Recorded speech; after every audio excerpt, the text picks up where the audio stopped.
Assalamualaikum warahmatullahi wabarakatuh. Perkenalkan, nama saya Kastabilian Daptrawan dengan NIM 2300018322.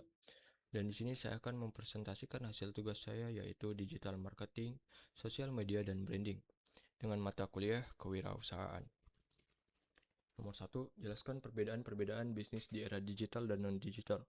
Bisnis di era digital adalah kegiatan usaha yang menggunakan teknologi internet sebagai alat utama untuk menjalankan aktivitas bisnis, mulai dari promosi, transaksi, hingga pelayanan pelanggan. Bisnis digital biasanya dilakukan melalui platform online seperti website, marketplace, dan media sosial. Keunggulannya adalah dapat menjangkau pasar yang luas, proses transaksi cepat, serta mampu menganalisis data pelanggan secara real-time atau secara langsung. Bisnis di era non-digital adalah bentuk usaha tradisional yang dijalankan secara langsung tanpa menggunakan teknologi digital. Transaksi dilakukan secara tatap muka, dan promosi biasanya menggunakan media konvensional seperti brosur, koran, spanduk, atau iklan televisi. Jangkauan pasarnya cenderung terbatas dan bergantung pada lokasi fisik toko. Namun interaksi dengan pelanggan lebih personal dan langsung. Nomor 2, apa kelebihan dan kekurangan bisnis era digital? Kelebihan bisnis di era digital adalah mampu menjangkau pasar global dengan biaya promosi yang lebih murah, serta transaksi dapat dilakukan kapan saja dan di mana saja. Selain itu, pelaku usaha juga dapat memantau penjualan dan perilaku konsumen dengan lebih mudah. Kekurangan bisnis pada era digital yaitu persaingan yang sangat ketat menjadi tantangan besar karena hampir semua orang bisa memulai bisnis secara online. Selain itu, bisnis ini juga tergantung pada koneksi internet dan teknologi. Risiko keamanan data dan penipuan online pun menjadi masalah serius. Hubungan antara penjual dan pelanggan juga cenderung kurang personal karena minim interaksi tatap muka. Nomor 3, apa arti dari digital marketing? Digital marketing adalah strategi pemasaran yang dilakukan dengan menggunakan media digital seperti internet, media sosial, mesin pencari, dan berbagai platform online lainnya. Tujuannya adalah untuk memperkenalkan produk atau jasa kepada masyarakat dengan cara yang lebih efisien dan tepat sasaran.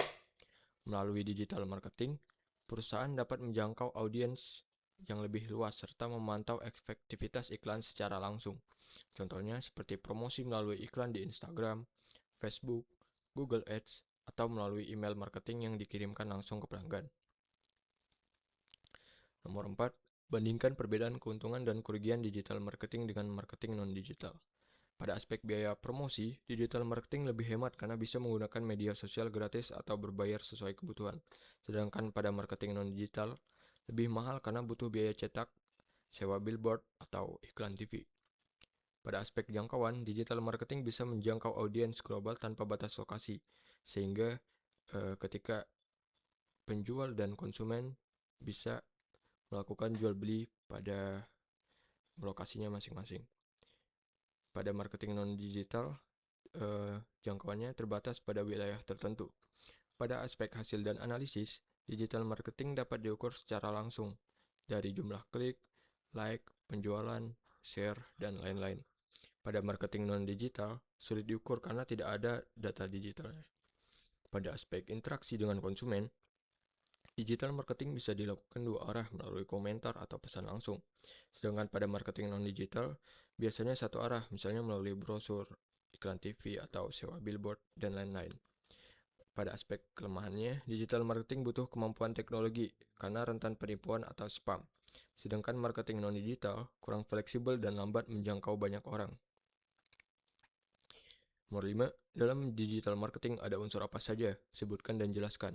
Yang pertama ada Search Engine Optimization, teknik untuk meningkatkan peringkat website di mesin pencari agar mudah ditemukan oleh calon pelanggan.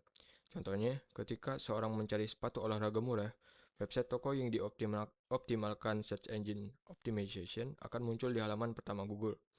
Nomor 2, yaitu ada konten marketing. Strategi membuat konten menarik seperti artikel, video, atau infografik untuk menarik perhatian audiens dan membangun kepercayaan. Contoh, blog resep makanan dari brand bumbu dapur. Yang ketiga ada social media marketing. Promosi dan interaksi dengan pelanggan melalui media sosial seperti Instagram, TikTok, Facebook, atau Twitter. Contohnya, merek skincare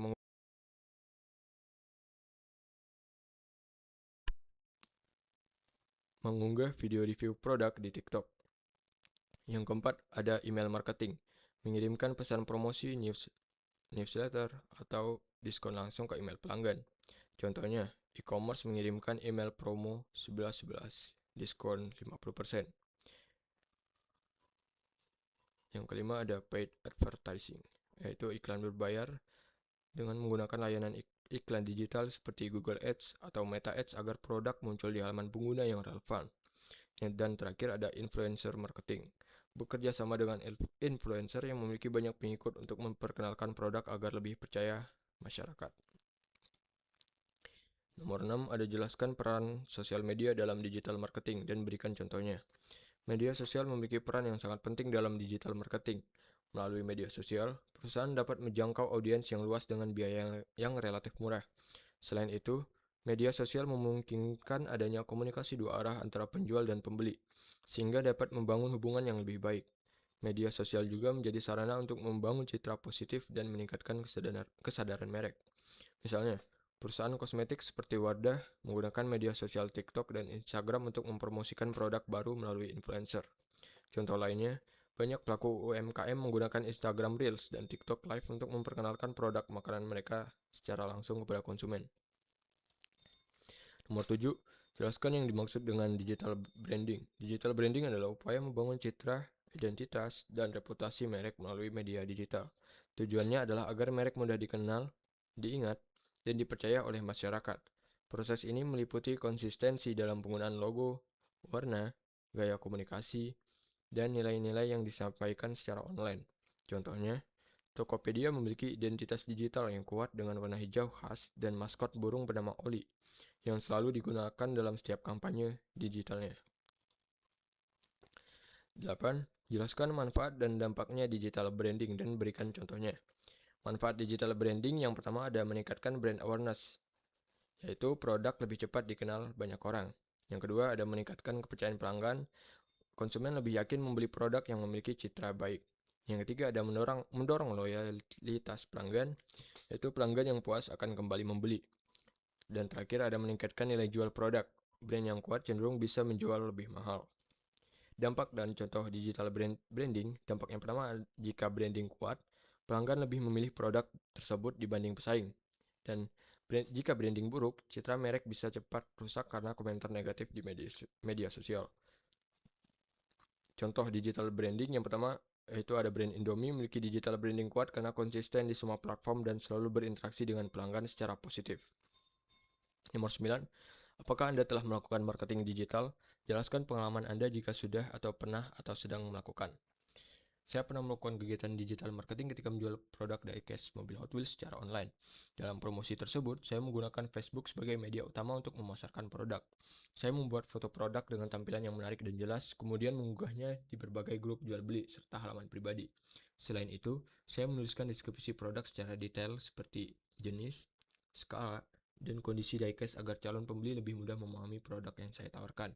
Dengan cara ini, banyak orang yang tertarik dan menghubungi saya melalui pesan langsung di Facebook. Dari pengalaman tersebut, saya merasakan bahwa promosi secara digital sangat efektif karena dapat menjangkau lebih banyak calon pembeli tanpa harus memiliki toko fisik. Selain itu, saya juga belajar bahwa kualitas foto dan cara penyajian informasi produk sangat berpengaruh terhadap minat konsumen untuk membeli. Nomor 10, bagaimana untuk menghadapi tren bisnis digital di masa depan? Jelaskan. Untuk menghadapi tren bisnis digital di masa depan, pelaku usaha harus terus beradaptasi dengan perkembangannya teknologi. Penguasaan keterampilan digital seperti pemasaran online, analisis data, dan pemanfaatan media sosial sangat penting agar bisnis tetap kompetitif.